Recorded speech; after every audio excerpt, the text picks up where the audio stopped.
What narrative do you think is dominating right now as things stand?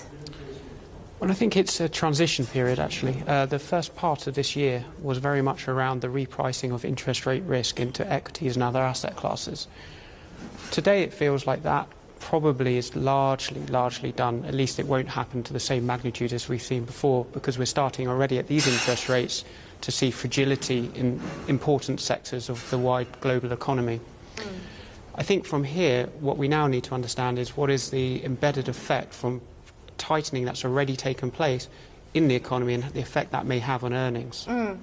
Absolutely. So it's interesting you say that. So a couple of points. The first is we had that US CPI inflation print last week, and I know you're European focused, but it does matter because many people are saying that that was the signal the market needed to indicate that we had reached peak inflation in the US, and perhaps the Fed can start thinking about pausing or hiking in slower magnitude, et cetera, et cetera. Do you see that as an inflection point for markets? Because certainly if you look at US stock markets, it has been an inflection of some sorts. Yeah, I certainly think we're further through now than we were at the beginning of this year. I mean, we started with bond yields closer to 0. Today they're closer to 4 or 5. Inflation has peaked probably and is going to most likely start to come down. I think the real question is the timing of that versus the slowdown in the real economy and the impact of those two countervailing forces on the equity markets over the next 6 months.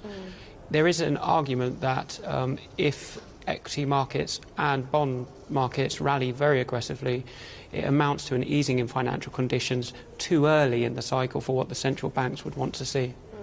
What about looking ahead towards earnings? Because again, one of the interesting phenomenon throughout the course of this year is corporate profits, the margins have stayed pretty wide, which tells you that producers were actually able to pass on a lot of the costs to consumers. But it feels like that tide is turning as well, looking ahead, and we are set to see a margin compression. What does that do to the earnings outlook? Yeah, no, absolutely. I think that's spot on. My view is that the problem due to inflation is a consequence of too much demand relative to supply. And demand has to be compressed to get the economy back into balance, which implies that corporate profit margins have to compress from what are very elevated levels today. We're still running around 20% above long-term trend in terms of earnings if we look back on trends for decades. And so it seems quite likely to me that earnings trajectories are being overestimated for the wider stock market, perhaps by as much as 15–20%. Interesting. So it's been a great year for the oil and gas sector. Did you catch any of that? Yes, we've had a position in oil and gas for many years now. We caught some of that. Specifically, we are interested in the possibility that due to the very high prices of oil and gas in the near years, companies can redeploy capital much faster than is expected into renewables, thus changing their business mix and the probability of their terminal value being underestimated.